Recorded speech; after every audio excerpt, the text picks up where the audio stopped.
It all started with the sound of sirens echoing down Maple Oak Lane, a place where everything always looked picture-perfect on the outside, but pulsed with silent tension just beneath the surface.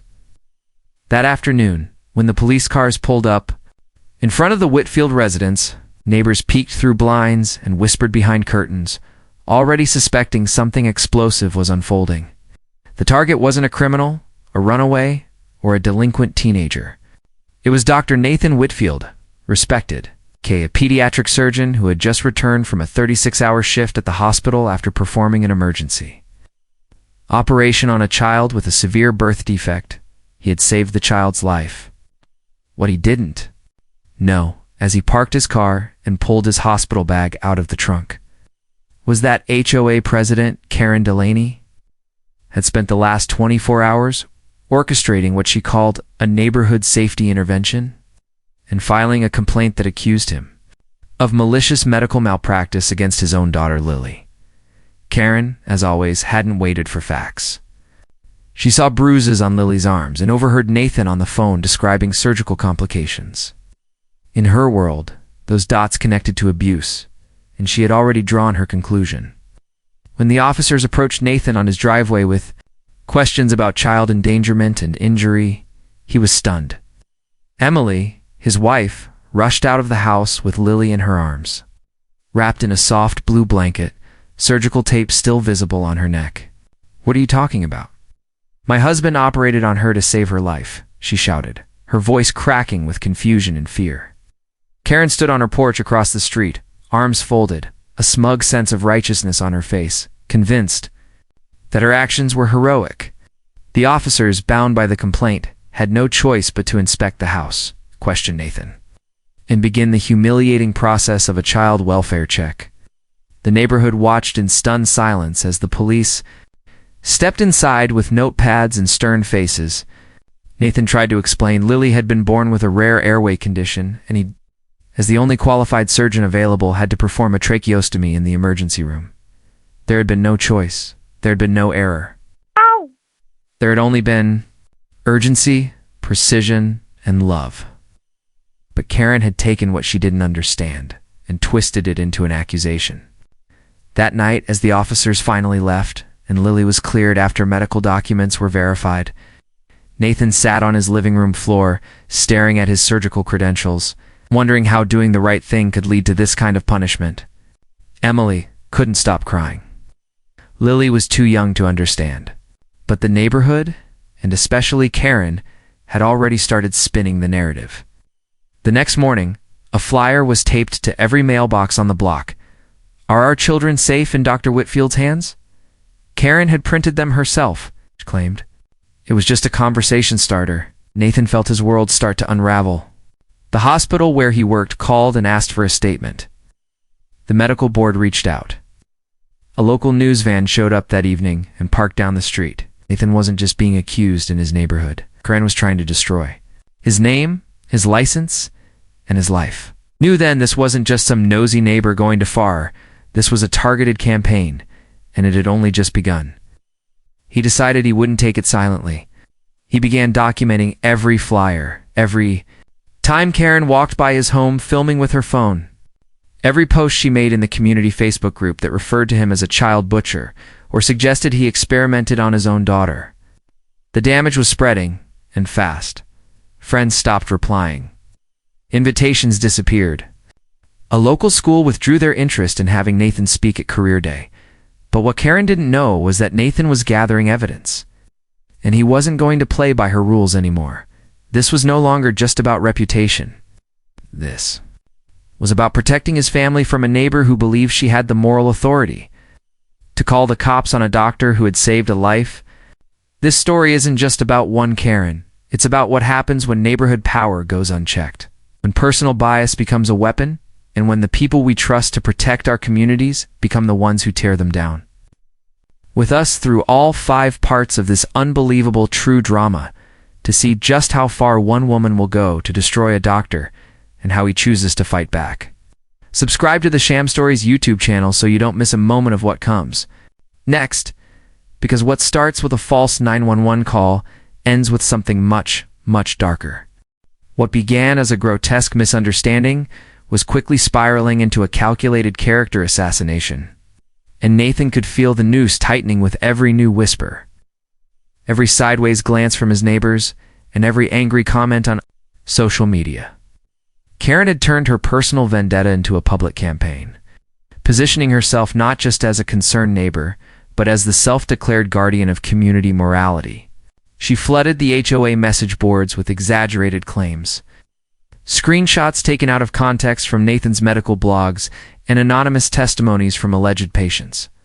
Some of those accounts were clearly fabricated, others heavily distorted, but the damage was real. Nathan's hospital began an internal review under public pressure. His daughter, barely 2 weeks post-surgery, had to be taken to appointments through back doors to avoid photographers. Emily had stopped answering the phone altogether after someone called their house at midnight and whispered, "He doesn't deserve to be around children." And yet Karen still paraded around the cul-de-sac like she was leading a crusade. Head held high, clipboard in hand, inspecting lawns and distributing HOA citations as if her ongoing harassment wasn't tearing a family apart. It became clear to Nathan that Karen didn't just believe she was right. She believed she was above consequences. One evening, while reviewing security footage to document more of Karen's trespasses, Nathan caught a moment that made his stomach turn. Karen had stopped in front of their mailbox and slipped something inside. The next morning, he opened it to find an envelope containing a printout of a malpractice lawsuit from years ago, involving a completely different doctor, someone with a similar last name, highlighted and annotated as if it were his. The note read, "They always get caught eventually." It wasn't just harassment anymore. It was psychological warfare. Emily, once quiet and soft-spoken, began pushing back in her own way. She confronted Karen during an HOA meeting, calmly presenting hospital records, surgical notes, and Lily's recovery report. Karen didn't even blink. Instead, she accused Emily of being an accomplice, of covering for her deranged husband, and suggested to everyone in the room that CPS should investigate them both. The meeting spiraled into chaos. Several neighbors who once nodded politely. Karen began asking questions. One older couple, the Daniels, even stood up and said they were tired of living under the rule of someone who turned every issue into a witch hunt. Karen glared at them like a cornered animal and stormed out. But Nathan knew she wouldn't back down. She would double down, and she did. Within a week, Nathan received an official notice from the HOA board informing him that his behavior had been deemed disruptive to community cohesion, and he was being fined for violating unspecified neighborhood standards. It was obvious Karen had manipulated the process. But it didn't stop there. Lily's preschool received an anonymous complaint, alleging that she had been seen with unexplained surgical wounds and should be evaluated for abuse.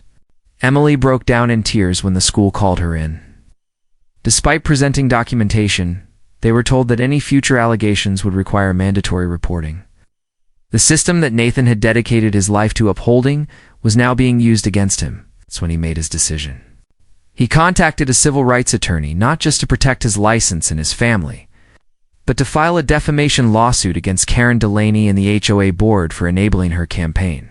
The attorney, a sharp and relentless woman named Angela Knox, wasted no time. She issued a cease and desist letter, demanded retractions.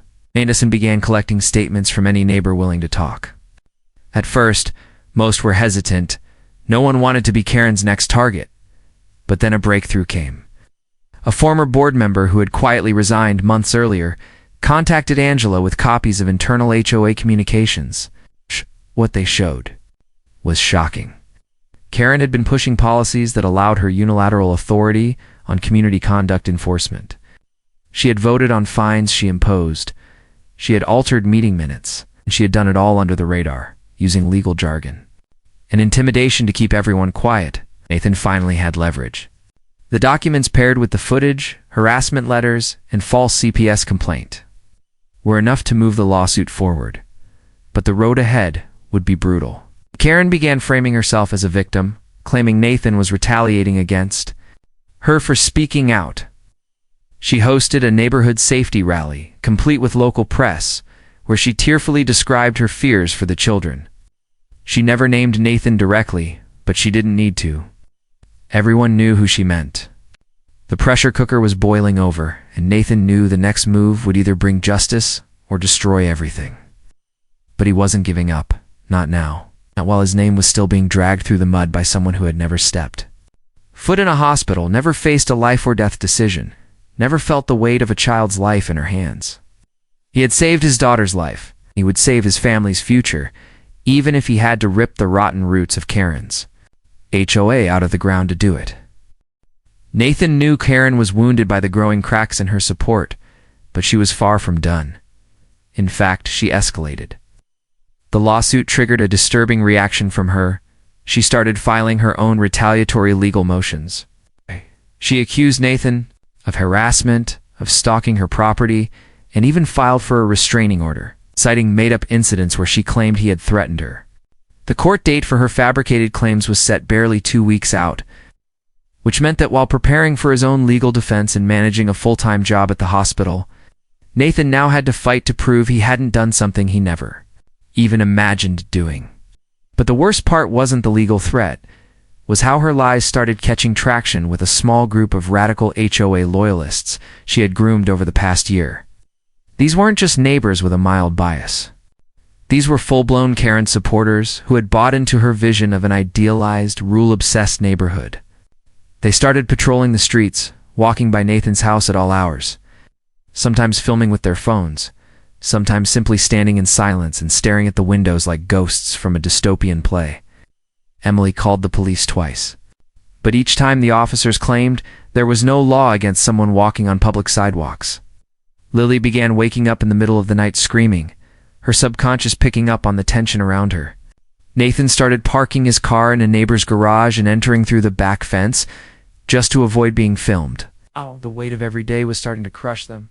Even Angela Knox, their attorney, admitted that the case was complicated. Boards were shielded by layers of bureaucracy, and Karen had insulated herself behind those layers for years. But then the thread finally began to unravel. One of Karen's loyalists made a mistake. During an HOA-hosted community watch meeting, a man named Derek, who had always seemed overly eager to enforce rules, let slip that he had been given access to security camera footage from various homes without their owner's knowledge. The meeting was recorded by another neighbor who had grown suspicious and passed the footage on to Angela. It was a bombshell. Unauthorized surveillance, privacy violations, illegal data sharing. Suddenly, Karen wasn't just a neighborhood tyrant, she was a potential criminal. Angela filed a motion to amend their civil suit to include invasion of privacy, citing the HOA's misuse of residential security data. But that wasn't all. Angela dug further and uncovered emails between Karen and a private security contractor. The correspondence revealed that Karen had contracted third-party surveillance services under the guise of HOA maintenance, but had used them to monitor specific residents, including Nathan and Emily. The funds for these contracts had come from HOA reserves, which meant the entire neighborhood had unknowingly paid for Karen's paranoia. Nathan could hardly believe it. Every camera that had glitched when Karen walked by, every anonymous note that had arrived without a trace, it all made sense now. They were being watched with their own money. The revelation galvanized the neighborhood. The Daniels couple organized an emergency meeting of concerned residents, and for the first time Karen wasn't in control. When she arrived, people confronted her with questions, with emails, with printed screenshots. She denied everything, claimed the footage was doctored, that the emails were forged. But the evidence was too overwhelming. Her voice cracked. Hands trembled. Still, she tried to fight, to twist the narrative, but the foundation she had built on fear was crumbling. Within a week, a vote was passed to remove her from the HOA board pending investigation. She refused to step down. She barricaded herself inside her home, filing more motions, sending out newsletters filled with lies and conspiracies. But the public tide had turned. The local press ran stories about surveillance abuse, about the wrongful accusations. Nathan gave a public statement as first, since the entire ordeal had begun. Standing on his porch, surrounded by neighbors and reporters, he spoke not just as a father and doctor, but as a citizen who had nearly been destroyed by a neighbor's unchecked obsession with power. He didn't yell, he didn't cry, he just told the truth. How saving his daughter's life had somehow become the trigger for the worst chapter of his life, and how he would never stop fighting to make sure no one else had to live through what they had. That night, Karen was served with a court order demanding full compliance with discovery related to the lawsuit, including turning over her personal HOA correspondence and contracts. Emily sat on the couch holding Lily, while Nathan quietly shut the front blinds, for the first time in months, feeling like the storm was finally starting to die down. But deep down, he knew the eye of the storm was always the calmest part. Karen still had one more move to make. Nathan hoped the court order would be the end of Karen's interference. The documents she'd been forced to release would finally unravel her authority once and for all. But he underestimated just how far Karen would go to retain control over her version of reality. As the deadline to comply approached, Karen's behavior grew more erratic. She stopped appearing in public altogether. Her house stayed dark, the front blinds permanently shut.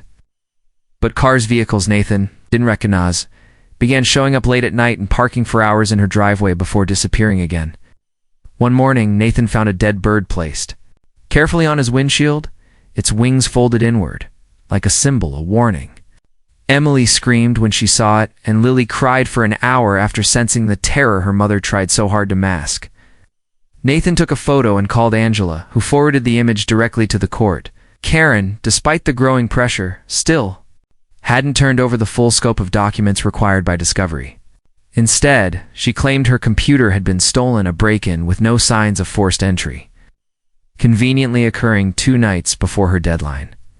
The police weren't buying it. Neither was the judge. A hearing was scheduled to address her non-compliance. Meanwhile, Angela filed an emergency motion to freeze all HOA accounts to prevent further misappropriation. The judge approved it. The HOA's finances were officially locked. That's when things truly turned. Several residents who had once supported Karen were now furious. Their services were suspended. Landscaping contracts were voided. Security systems went offline. And suddenly, the reality of what Karen had done became impossible to ignore. During this chaos, a whistleblower stepped forward. It was Derek, the same man who had slipped during the meeting before. He reached out to Angela anonymously, providing a trove of emails, audio recordings, and messages exchanged between Karen and a private HOA communications vendor. In those recordings, Karen could be heard bragging about how she had planted fake complaints, influenced local media, and used the threat of CPS calls to silence anyone who opposed her. One file included a chilling monologue recorded late at night where Karen said, "I don't care if he's a doctor. I saw what I saw. I make the rules here. No one questions me. If I want to save a child from their own parents, I will." When this evidence reached the court, it blew the case wide open. The judge issued a protective order for Nathan and his family, barring Karen from coming within 500 feet of their property. She was charged with obstruction of justice and contempt of court. The HOA board was formally dissolved pending reformation, and an independent third-party auditor was brought in to evaluate the HOA's finances and practices. But still, Nathan couldn't relax, because just days after the protective order was issued, someone broke into their backyard and smashed all of the security cameras. There were no fingerprints, no witnesses. Nathan installed replacements the next morning and started sleeping with a baseball bat beside the bed. Emily took Lily to her sister's house 2 towns over, just in case. Nathan stayed behind to continue the legal process and to protect their home. But each night he found himself pacing in silence, windows locked, heart pounding at every noise. He knew Karen was unraveling, but he didn't know what that meant. People like her didn't go quietly. And then, one night, he woke to find an envelope slid under the front door. Inside was a photograph of Lily taken at the local park from 2 days prior. The image was crystal clear. Lily smiling, swinging, Emily just steps away. It was a perfect shot. But they hadn't told anyone they'd gone there. Panic gripped Nathan like a vice. He called Emily, told her not to return until this was over. Then he turned everything over to Angela, who handed it all to the police. Karen was arrested that evening for violating the protective order and stalking. The story went national. News vans returned. Reporters swarmed. The public began asking bigger questions about how a woman like Karen had gained so much unchecked power through a simple HOA presidency. The court proceedings moved quickly after that. The judge ruled decisively in favor of Nathan and Emily. Karen was ordered to pay restitution, stripped of all community authority, and placed under psychological evaluation. She was also banned from participating in any neighborhood governance for life.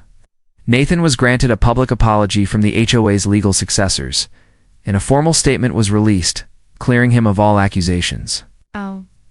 But even with legal victory in hand, peace didn't return right away. The neighborhood was healing, but slowly. Some neighbors left. Others apologized profusely, haunted by their inaction. The Daniels became close friends with Nathan and Emily, helping them repair what they could of the life that had been attacked. Lily returned home, healthy and unaware of just how narrowly her family had avoided a full collapse. Nathan resumed work, but with a new sense of purpose. He began speaking publicly about his experience, warning others of the dangers of unchecked HOA authority and the weaponization of civic power by individuals with delusions of moral superiority. Emily started a support group for victims of community harassment. And in a quiet corner of their house, they framed Lily's hospital discharge papers next to the court, ruling in their favor side-by-side reminders of what they'd survived. But Nathan knew there was still one chapter left to unfold. Karen's sentencing was scheduled for the following week. He would be there. Not for revenge, not for closure, but to make sure she heard the truth from the man she tried to destroy. And maybe, just maybe, it would be the final step in reclaiming the peace she stole from them all. Karen's sentencing hearing arrived on a cold, gray morning that seemed to reflect the heavy mood in the courtroom. Nathan sat quietly in the front row beside Emily, his hand resting gently on her knee, while Lily stayed at home with her aunt. The courtroom was filled with a quiet buzz of anticipation as journalists spilled notes and neighbors filled the back benches, waiting to see what justice would look like for the woman who had once ruled their neighborhood with fear and obsession. When Karen was brought in, wearing a navy suit instead of her usual pressed HOA blazer, there was no trace of the commanding presence she once flaunted. Her hair was unkempt, her face pale, and her expression vacant. She refused to make eye contact with Nathan or anyone else. The judge wasted no time in listing the charges and violations: multiple counts of harassment, stalking, defamation, misuse of HOA funds, obstruction of justice, and willful child endangerment through fabricated reports. Karen's lawyer tried to plead for leniency, citing mental instability and paranoia exacerbated by loneliness and power gone unchecked. But the prosecution laid bare her months-long campaign to destroy a man who had done nothing wrong except save his daughter's life. Nathan was invited to speak. The courtroom went silent as he stood. He didn't raise his voice. He didn't read from notes. He simply spoke from the heart. He talked about trust, how it took years to build, and how it could be shattered in a day. He spoke about Lily, about how her surgery had been one of the hardest things he had ever done in his life, and how coming home afterward should have been a moment of healing. Instead, it became a nightmare. He described the fear, the humiliation, the helplessness he felt as his neighbors doubted him. As the police showed up, as Karen twisted every detail of their lives into a weapon. But most of all, he talked about the power of unchecked authority, and how Karen's reign had nearly destroyed his family. His words hung in the air like smoke, choking the silence. The judge called for a recess before delivering the sentence. When the court reconvened, Karen was sentenced to 2 years of community supervision with mandatory psychological counseling, a permanent restraining order, and 1,200 hours of court-ordered community service. The judge was clear. Her position as HOA president did not make her above the law. Her abuse of power had caused irreparable harm, and this would be a lesson not just to her, but to anyone who believed neighborhood authority could be used as a personal weapon. As Karen was escorted out of the courtroom, she glanced back once. But Nathan was already walking away. He didn't need to see her reaction. He had what he came for: closure. In the weeks that followed, life began to normalize. The HOA was rebuilt from the ground up with new bylaws that enforced transparency and limited term lengths. Emily's support group grew, and other families began sharing their stories. Nathan published an article in a national medical journal about the emotional toll of community harassment on healthcare workers. His story inspired change even outside their small town. Lily started speaking more and sleeping better. One sunny afternoon, she pointed to a bird outside and said, "Look, Daddy, it's not broken." Nathan smiled, holding her close. That moment felt like healing. True, full-circle healing. The shadows of Karen's actions would always linger in memory, but they no longer held power over his family. They had endured. They had won. They had emerged stronger, wiser, and more united than ever. If this story moved you, if you believe in standing up against injustice and protecting what matters most, then make sure you subscribe to the Sham Stories YouTube channel, because we bring you the real, raw truths that others try to silence. Subscribe now and join a growing community that fights back against the Karens of the world, one story at a time.